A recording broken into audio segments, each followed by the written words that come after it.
Halo semua, saya Benny. Kembali lagi kita melakukan uji untuk sebuah power supply yang bisa dikatakan cukup banyak menarik perhatian dan banyak dibicarakan di sosial media, yaitu sebuah power supply dari Armageddon dengan nama Overclock Pro 550 watt seperti yang ada di sebelah saya ini.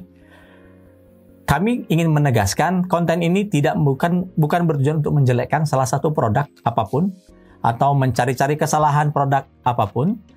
Ini kami lakukan semata-mata untuk melakukan edukasi terhadap teman-teman agar bisa mengerti, lebih memahami apa yang disebut dengan marketing dan apa yang disebut dengan realita. Itu sebabnya kami akan melakukan pengujian untuk power supply ini. Konten ini sama sekali tidak dipengaruhi oleh satu vendor apapun, atau kami dibayar untuk melakukan ini. Bahkan kami membeli sendiri produk Armageddon Overclock Pro 550 watt ini. Dan bukan hanya satu, kami ada satu lagi varian power supply-nya. Warnanya warna putih, dan ini dikirimkan oleh teman kami dari salah satu YouTuber yang tentunya teman-teman tahu, yaitu Gaptek ID ya.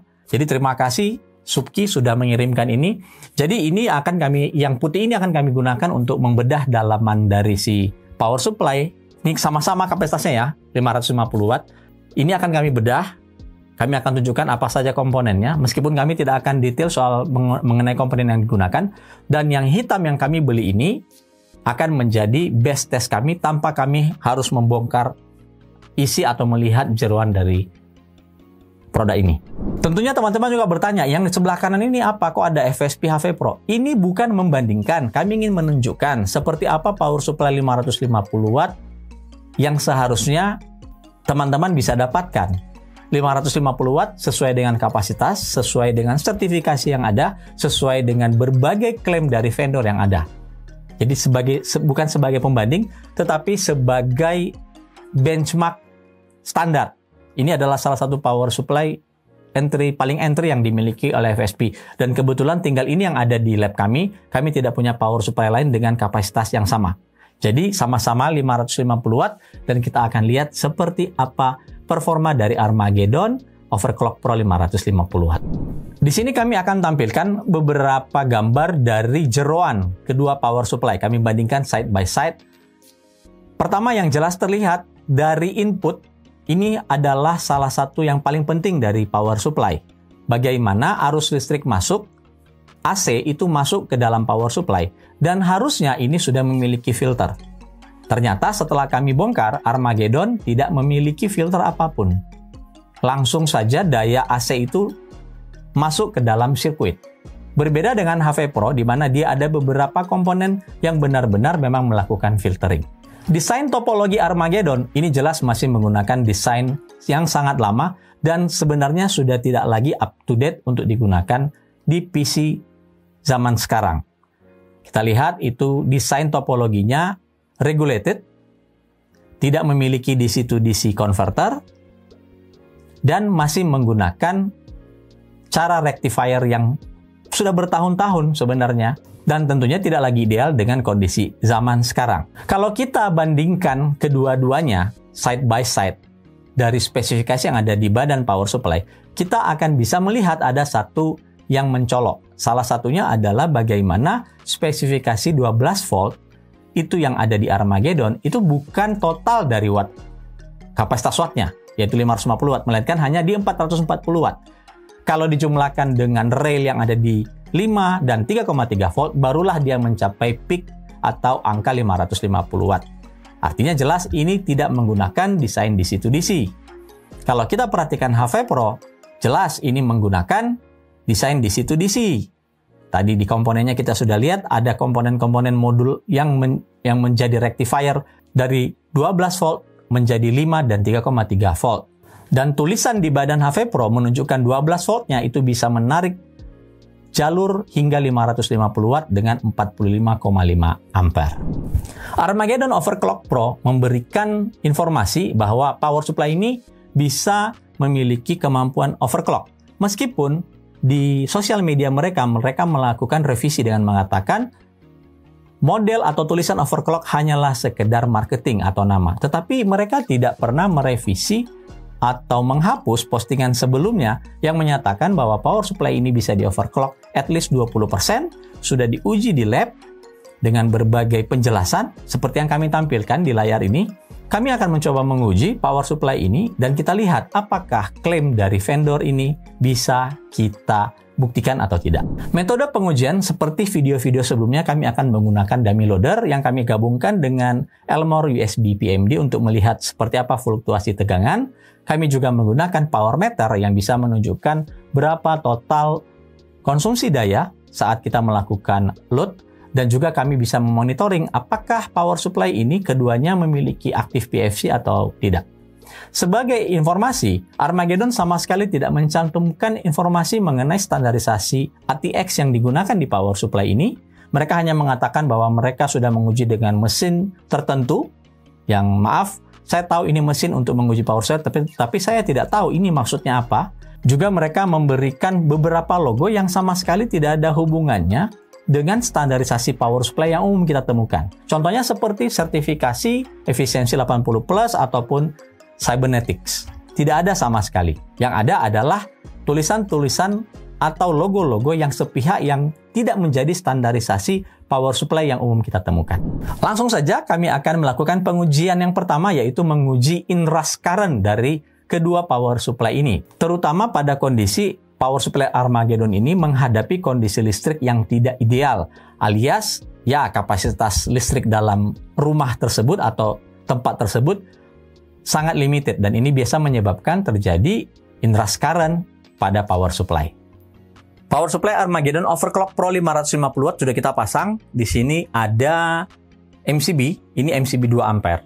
Jadi 2 ampere ini mensimulasikan nilai kapasitas listrik subsidi yang ada di Indonesia ya. Ya, biasanya 450 VA kalau kita konversi ke dalam kapasitas listriknya. Kita sudah pasang, ini tombol off, tombol switchnya masih off. Kita juga sudah pasang namanya ini apa ya, adapter power 2. Ini yang sering kita gunakan untuk menguji atau menghidupkan power supply dengan mudah ya. Ini tidak valid sebenarnya, hanya sekedar untuk memberikan gambaran bagaimana reaksi atau respon dari si power supply ini ketika mendapatkan kondisi kapasitas listrik yang terbatas. Kita akan hidupkan. Kita lihat, langsung jepret. Ini artinya power supply ini memiliki nilai inrush current yang terlalu besar. Kita nggak tahu nilainya berapa karena kita tidak punya alatnya. Tapi dengan simulasi sederhana ini, kita lihat trip langsung MCB-nya ya. Kita ulangi lagi. Saya off lagi. Kita hidupkan lagi. Kita kembali trip. Kalau dalam simulasi sebuah rumah yang memiliki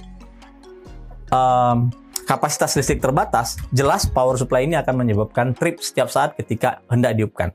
Ini belum kita bebani, hanya sekedar menghidupkan saklarnya saja. Kita ulangi sekali lagi ya. Off. Kita hidupkan MCB, perhatikan. Dia shutdown lagi. Inrush current test sederhana juga kami lakukan dengan peralatan yang sama. Ini adalah MCB 2 ampere, power supply HV Pro FSP 550 watt. Kita sudah pasangkan, ini kondisi nyala, terpasang kabelnya, dan kita akan coba tes dengan on-kan switchnya. Kita lihat tidak terjadi trip di MCB, ini menyala, dan kalau kita nyalakan dari sini dengan menggunakan, dia akan menyala dengan normal. Kipasnya berputar. Kita ulangi sekali lagi ya. Kita matikan.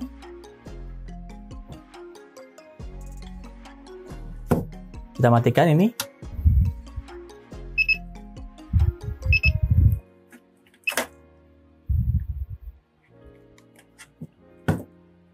Kita ulangi sekali lagi. On, off, kita akan on-kan lagi. Berjalan dengan normal dan kita tetap bisa hidupkan power supply-nya dengan normal. Kami lanjutkan pengujian dengan melakukan pembebanan menggunakan dummy loader seperti metode yang sudah kami jelaskan sebelumnya, dan ini hasil pengujian kami. Pengujian menggunakan pembebanan dummy loader ini sudah terpasang. Power supply Armageddon Overclock Pro 550 watt sudah kami hubungkan dengan dummy loader. Demikian juga software dari Elmore USB PMD. Ini masih kondisi idle, belum ada pembebanan. Bisa dilihat di sini, tidak ada pembebanan sama sekali. Dan wattmeter menunjukkan angka sekitar 8 watt pada kondisi tidak ada pembebanan ya. Kita akan cek dulu tegangan input 220 normal, frekuensinya 50 Hz normal sesuai dengan kebutuhan atau spesifikasi yang diminta oleh si power supply ini. Ya, semuanya sudah sesuai, oke.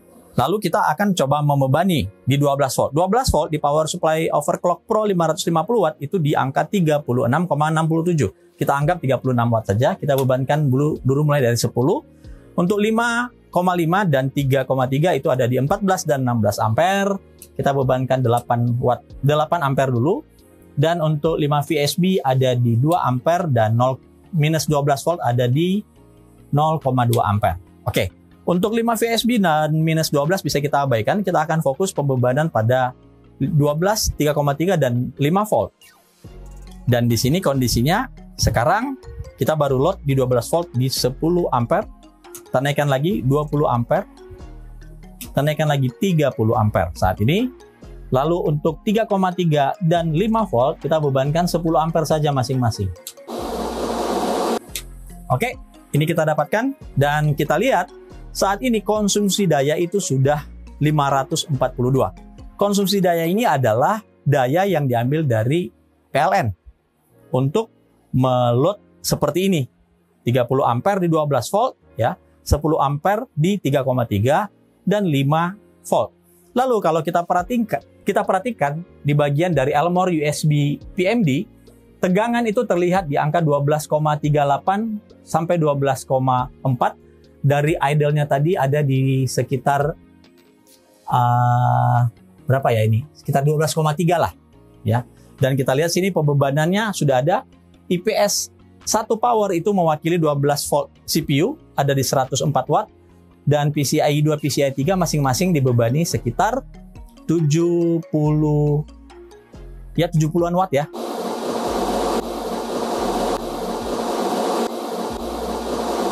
Tetapi konsumsi daya yang sudah ditarik itu di angka 541 watt. Jadi sangat tidak efisien. Meskipun betul 24 pin ini tidak dihitung, tapi 24 ini tidak akan sebesar tarikan atau pembebanan yang kita berikan pada 12, 5, dan 3,3 volt. Karena dia power supply overclock, kita akan coba lagi untuk mencoba mencari limitnya. Seberapa besar ini bisa di overclock. Saya akan tunjukkan dulu power factor yang ada. Terlihat power factor ini 0,64 pada kondisi load. Artinya power supply ini masih PFC. Dia tidak memiliki fitur aktif PFC yang harusnya dimiliki pada power supply modern saat ini. 0,4 ya. Harusnya ini 0,99. Nanti akan kita buktikan waktu kita menggunakan power supply dari FSB. Ya, kita kembali lagi ke sini dulu. Kita lihat konsumsi daya. Kita akan coba melihat seberapa kemampuan limit dari si power supply overclock. Kan katanya tadi overclock. Oke, kita akan bebanin 36 watt dulu sesuai dengan spesifikasinya. 36 watt. Dan ini sudah mencapai 600-an watt diambil. Ya. Kalau kita jumlahkan DC yang ada di 12 volt yang ada di PCI Express dan CPU itu hanya sekitar 200-an watt lebih. Nggak sampai 250 watt.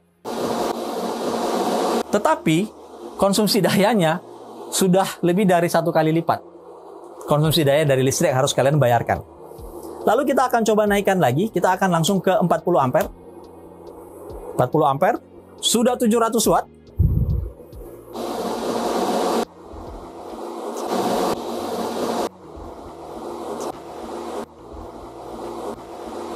Kita naikin lagi. Ini udah 42 ampere. Kita naikkan lagi 44 ampere. Ya. 44 ampere. Terlihat kalau tegangan itu sudah mulai turun. Meskipun ya terlihat dia normal. Tapi 3,2 dan 5,2, 5 volt itu sudah mulai mengalami penurunan yang cukup drastis sekali. 12 voltnya masih, karena memang desain dari power supply Armageddon ini lebih akan fokus pada 12 volt. Kita akan coba lagi membebani si power supply overclock ke angka yang lebih tinggi. Ini sudah 40 ampere, kita akan naikkan ke 50 ampere. 50 ampere ini sudah mencapai konsumsi daya 850 watt dengan load itu hanya ada di kisaran berapa ini? 52 tambah 84 sekitar 130 tambah 100 atau malah kurang dari 400 watt. Tapi loadnya sudah sedemikian luar biasa yang harus diambil dari PLN dan dia langsung restart atau mematikan dirinya sendiri. Maaf, kami tidak punya thermal cam sehingga kami tidak bisa melihat secara thermal apa yang menyebabkan dia cut off. Oke. Ini kita coba matikan dulu dan kita coba lagi apakah dia masih bisa hidup normal. Ya. Ini kami usahakan tidak melakukan cut sama sekali dalam video ya. Kita jalankan, kita coba hidupkan lagi. Ya, masih bisa hidup. Kami tidak akan meneruskan membebani lagi karena kita sudah tahu tadi limitasinya itu ada sekitar 42 ampere. Ya, 42 ampere di 12 voltnya dan dia sudah cut off. Itu pengujian kami untuk pembebanan di Armageddon Overclock Pro 550 watt. Giliran FSP HV Pro 550 watt kita uji dengan dummy loader, peralatan yang sama. Kondisinya ini idle, kita belum membebani apa-apa. Power meter sudah menunjukkan angka sekitar 6 watt.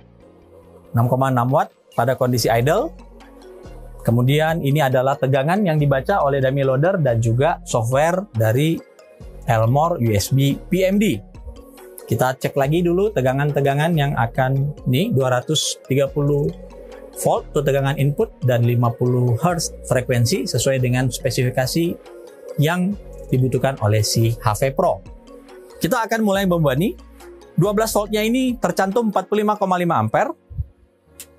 Lalu 3,3 dan 5,5-nya di 20 ampere maksimum. Kita akan load 8 dulu di 3 dan 5,5. Dan untuk 12-nya kita load di 10 ampere.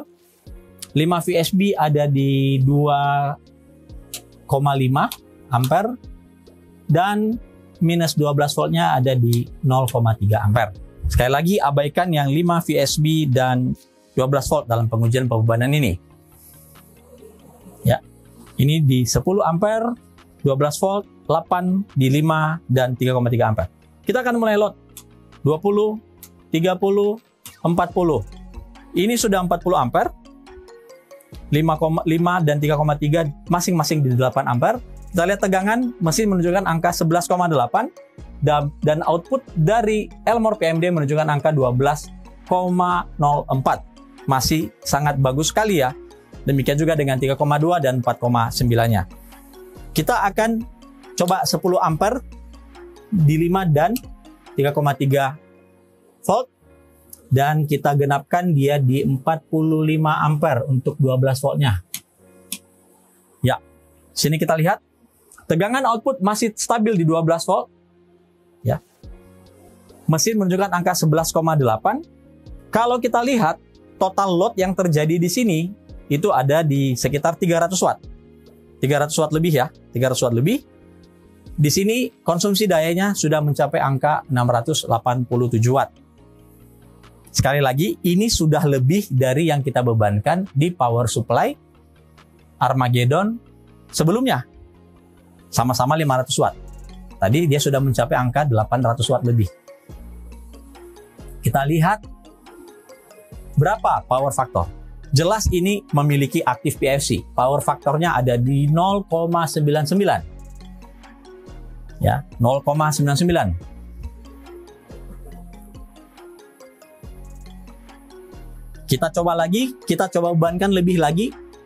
Langsung ke 50 ampere. Ini 50 ampere saat ini. Total konsumsi daya atau DC konsumsi daya arus searahnya itu sekitar 400 watt ya. 400 watt lebih. Ya, 400 watt lebih ya ini. Hampir mendekati 500 watt malah. Ini sudah angkanya 766 watt. Tadi di power supply Armageddon, simulasi ini tidak mungkin kita lakukan. Karena dia sudah langsung, saya nggak bilang cut off ya, dia langsung memproteksi lah. Bukan proteksi juga, kita bilangnya itu apa ya? Dia langsung meng-cut, bukan karena kondisi ada yang drop, karena semuanya kelihatannya masih normal tadi. Kita lihat tegangan di 12 volt itu 11,9, itu masih sama, sangat-sangat visible sekali. Demikian juga dengan 5 dan 3,3 voltnya. Kita coba bebankan lagi lebih tinggi. Ini 54 volt. 54 ampere di 12 volt. Ini sudah totalnya itu,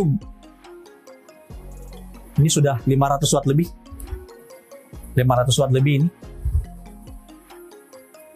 Ini angkanya sudah menunjukkan 831 watt. Ini baru mencapai konsumsi daya yang tadi sebelumnya kita sudah tes ya. Dan output tegangan ini juga masih dalam kondisi yang masih masuk akal. Kita tambahkan lagi tegangan kita. Mungkin kita langsung saja di 60 ampere. 60 ampere dia masih mampu. Ini sudah out of this world ya. Sudah jauh daripada apa yang harusnya dia bisa supply, power supply. Ini sudah mencapai angka ini 200 watt ditambah 200 watt, ini sudah 400 watt lebih ya. Ya, 400 watt lebih ya. 400 watt lebih. Meskipun ya sekali lagi 24 pintu tidak dihitung karena tidak bisa dideteksi oleh si PMD USB. Konsumsi daya dengan segini besar, tegangannya masih di 11,6. Pasti teman-teman bilang, ini 11,6 sudah bahaya. Ingat, ini memenuhi sertifikasi ATX 3.0. Sertifikasi ATX 3.0 mensyaratkan minimum drop itu ada di angka yang jauh lebih rendah daripada ATX 2.0. Jadi kalau kita hitung, nanti saya tampilkan di sini ya, syarat PGSD untuk ATX 3.0 berapa angka. Nah, kita lihat dia sudah juga melakukan cut off. Otomatis dia sudah mati di angka 60 ampere di 12 voltnya. Ya, kita akan coba hidupkan apakah benar ini mati power supply-nya atau masih bisa menyala lagi. Kita matikan semuanya dulu.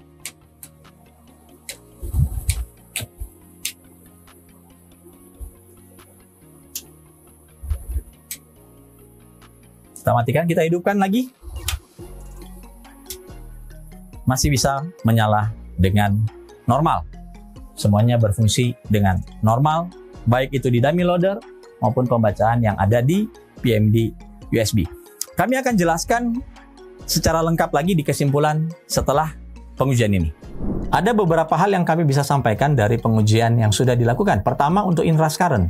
Jelas inrush current dari Armageddon Overclock Pro 550 watt ini sangat besar sekali, meskipun kami tidak tahu berapa angkanya. Terlihat dari video, tanpa harus kami jelaskan detail, itu MCB langsung trip. Sedangkan ini tidak terjadi di FSP HV Pro 550 watt. Sebuah power supply modern itu sudah wajib memiliki fitur aktif PFC. Sekali lagi, power supply modern seharusnya dan sudah wajib memiliki fitur aktif PFC. Karena ini yang akan menjadi standarisasi paling awal untuk memenuhi berbagai sertifikasi yang ada, terutama sertifikasi efisiensi. Dan ini jelas tidak dimiliki oleh Armageddon Overclock Pro 550 watt. Dalam pengujian, jelas power meter menunjukkan angka 0,6 saat load, dibandingkan dengan HV Pro yang menunjukkan angka 0,99, di mana HV Pro jelas memiliki aktif PFC circuit. Klaim overclock meskipun itu sudah direvisi, 20% sama sekali tidak tercapai ketika kami membebani dengan 42 ampere power supply shutdown. Pada pengujian pembebanan, dengan load di 12 volt yang jauh lebih rendah, konsumsi daya dari Armageddon Overclock Pro 550 watt jauh lebih besar daripada FSP HV Pro. Kita tidak perlu ngomong soal 80 plus efisiensi di sini. Ya, jelas karena tidak ada aktif PFC, tidak akan terjadi yang namanya efisiensi, apalagi ngomong dengan 80%. jelas itu tidak akan terjadi. Dan itu sudah terbantahkan sendirinya dengan bukti ketidakhadiran sirkuit aktif PFC di power supply Armageddon Overclock Pro 550 watt. Power supply yang berlabel overclock, apapun tujuan dari pelabelan overclock, ini akan menimbulkan banyak misleading. Pertama, overclock memberikan pengertian sesuatu yang melebihi batas standar. Seperti misalnya kita melakukan overclocking pada prosesor, memori, ataupun kartu grafis. Sekarang overclock ini dihadirkan pengertiannya pada sebuah power supply. Overclock bisa terjadi pada sebuah power supply kalau vendor tersebut membuat limitasi OCP-nya lebih rendah. Bukan lebih tinggi ya. Artinya lebih rendah apa? Dia memberikan atau vendor ini memberikan ruang yang lebih besar sebelum mencapai OCP. Ini asumsi power supply yang benar ya. Dan ini tidak terjadi di Armageddon Overclock Pro 550 watt sekali lagi. Di satu sisi, justru kami melihat HV Pro itu bisa memiliki atau kami bisa melabelkan dia sebagai power supply overclock. Kalau pengertian overclock ini adalah kenaikan penanganan daya ya. Maksudnya itu manajemen daya yang bisa diberikan oleh si power supply yang melebihi standarnya. Kenapa? Karena jelas dari 45 ampere ini masih bisa berjalan sebelum cut off-nya di 60 ampere dan dia masih bisa berjalan di atas 50-an ampere. Jadi power supply overclock yang mana ini? Yang sebelah kiri apa yang sebelah kanan? Meskipun begitu, tidak ada power supply yang melabel dirinya sebagai power supply overclock. 550 watt adalah sebuah kapasitas power supply yang sangat umum, mainstream. Sepertinya ini sudah menjadi batas psikis, baik itu benar atau tidak ya, dari kapasitasnya. Itu batas psikis seorang konsumen yang mau membuat sebuah PC, bahkan toko yang ingin menjual PC rakitannya, 550 watt adalah standar. Makanya volume penjualan untuk power supply dengan kapasitas ini sangat tinggi sekali. Ini juga dibuktikan bagaimana banyaknya varian merek model dari beberapa power supply ini bertarungnya di 550 watt. Ini alasannya jelas. Pertama, 550 watt itu bisa menghandle, sekali lagi ya, asumsi 550 watt di sini adalah kapasitas yang sebenarnya. Bukan kapasitas abal-abal atau kapasitas yang cukup ditempel dengan stiker. Alasannya karena spesifikasi baik prosesor maupun kartu grafis itu di mainstream adalah kapasitas power supply 550 watt. 1650, GTX 1650, GTX 1660, apalagi ya, Radeon ya 580 ya, ada di situ semuanya. Atau apalagi Radeon 6500 XT mungkin. Ya, itu ada di range 550 watt. Jadi untuk mendapatkan bersaing di volume, ya kita ngomong volume di kapasitas 550 watt ini sangat ketat sekali. Harga dari Armageddon Overclock Pro ini harganya di sekitar 620 ribuan lah. Kami cantumkan saja nih bukti pembelian kami untuk power supply ini. Sedangkan sebuah power supply yang cukup punya nama, beredar di Indonesia cukup lama, cukup terpercaya, ya terserah bagaimana teman-teman menilai power supply ini, harganya ada di 710 sampai 720 ribu. Artinya terjadi ada beda, taruhlah 100 ribu ya. Tapi kalau kita lihat dari kualitas yang dihasilkan dari pengujian, power supply Armageddon ini sebenarnya cost produksinya jauh sekali di bawah yang seharusnya. Kalau kita lihat tadi komponen yang ada di dalam dan hasil pengujian, tidak ada PFC ya, menggunakan desain yang sudah out of date, yang sangat murah sekali. Itu salah satu desain yang paling murah yang bisa dibuat oleh sebuah power supply ya. Meskipun begitu, ya keduanya memberikan garansi yang sama, yaitu 3 tahun. Lalu apakah ini aman untuk komponen yang kalian ingin rakit pada sebuah PC? Saya tidak bisa menjawabnya. Kenapa tidak bisa? Karena tergantung dari spesifikasi yang teman-teman pakai. Kalau teman-teman itu misalnya menggunakan prosesor Intel generasi ketiga, keempat, keenam, ya, lalu menggunakan VGA misalnya yang sudah lama-lama, misalnya yang sudah out of date misalnya, VGA yang penting bisa main game aja, ya enggak apa-apa, ini bisa. Dan itu juga bisa dihandle oleh sebuah power supply bawaan casing sebenarnya. Atau mau menggunakan prosesor yang memiliki IGP onboard. Ya, tetapi kalau teman-teman mau merakit sebuah PC dengan spesifikasi modern, misalnya mungkin menggunakan prosesor Ryzen, kemudian kartu grafisnya itu ya mulai 1650, 1660, kami tidak merekomendasikan menggunakan power supply dari Armageddon overclock 550 watt ini. Itu jelas, kami tidak bisa merekomendasikannya. Lebih baik Anda menambahkan uang dan Anda mungkin bisa mendapatkan power supply yang lebih berkualitas, lebih baik, yang bisa lebih dipercaya. Edukasi tentang kalimat overclock itu menjadikan satu sudut pandang yang berbeda pada user. Jika tidak dibarengi dengan edukasi, jika tidak dibarengi dengan pembuktian, pengujian, ya bolehlah dikatakan konten ini sebagai salah satu reviewnya, itu akan sangat menjadi misleading. Lucunya lagi, untuk kategori sebuah power supply overclock, harusnya yang diperhatikan, yang lebih diperhatikan adalah proteksi-proteksi. Bukan hanya klaim. Klaim sepihak yang mengatakan ini bisa di overclock dayanya loh. Tapi bagaimana dengan proteksinya? Karena ini akan melibatkan komponen-komponen yang ada, yang lain yang ada di dalam PC kamu tadi. Mulai dari motherboard, prosesor, memori, kartu grafis, bahkan cooler itu sendiri, pendingin. Saya juga lupa tadi untuk mengulas tentang kenapa sih 12 voltnya si HP Pro itu dropnya sampai di 11,6 tadi di mesin ya. Meskipun di output yang ditampilkan oleh USB PMD itu cuma di angka 11,9. FSP HP Pro ini memiliki standarisasi ATX 3.0. Dan kami tampilkan di sini, spesifikasi ATX 3.0 mengizinkan toleransi yang jauh lebih besar dibandingkan ATX sebelumnya. Jadi kalau kita hitung sebenarnya di angka 11,2 baru itu angka kritikal dari sebuah power supply yang sudah memiliki sertifikasi ATX 3.0. Ini 11,2 ini untuk kategori 12 voltnya ya. Dan ini diikuti oleh yang lain. Jadi 8% itu toleransinya, bukan lagi 5% dibandingkan dengan standarisasi ATX sebelumnya. Dan ATX 3.0 mengizinkan power excursion 200% sesuai dengan standar yang sudah ditetapkan. Dan HP Pro ini jelas ada dalam list yang dipublish oleh Intel sebagai pembuat sertifikasi untuk power supply berbasis ATX 3.0. Itu saja yang kami bisa sampaikan.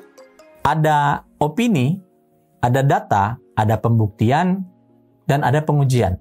Itu yang menjadi standar kami untuk melakukan konten ini. Jadi mari kita keep pada hal-hal yang bisa kita buktikan, yang bisa kita uji dan bisa diukur. Terima kasih, sampai bertemu di konten MyClub ID berikutnya.